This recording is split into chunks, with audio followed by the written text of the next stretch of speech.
Assalamualaikum tuan-tuan dan puan-puan. Ini adalah cucu saudara saya, bernama, nama apa? Muhammad Aiman Irfan. Okey, Muhammad Aiman Irfan akan membacakan surah Al-Fatihah. Silakan.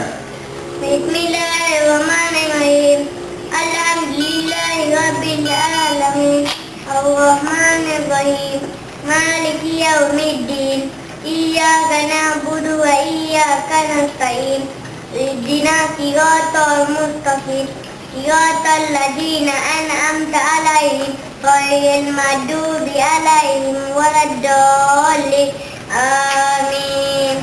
Seterusnya Aiman akan membacakan doa untuk doa sebelum makan. Silakan. Bismillahirrahmanirrahim. Allahumma barik lana fima razaqtana wa qina azabana. Amin. Bismillahirrahmanirrahim. Amin. Terima kasih. Apa lagi yang Aiman nak bacakan? Doa ibu bapa ya. Doa selepas makan. Tu dah baca dah. Selepas makan silakan. Bismillahirrahmanirrahim.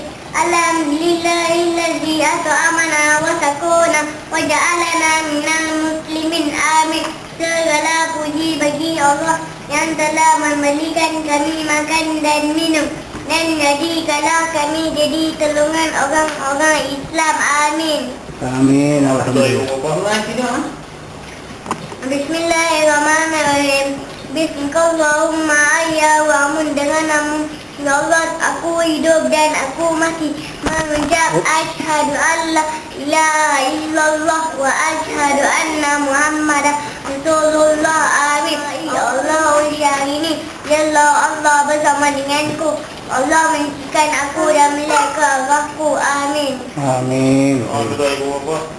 Bismillahirrahmanirrahim. Allahumma filli dhunubi wa liwalidayya wa lahumma kama rabbayani shaghira. Amin. Amin. Doa lepas dia baru tidak. Tidak. Bismillahirrahmanirrahim. Alhamdulillahilladzi ahyana ba'da wa amatana wa ilaihi nusyur. Amin. Amin. Bismillahirrahmanirrahim. Allahumma kama hasan taqati fa hasin kulki.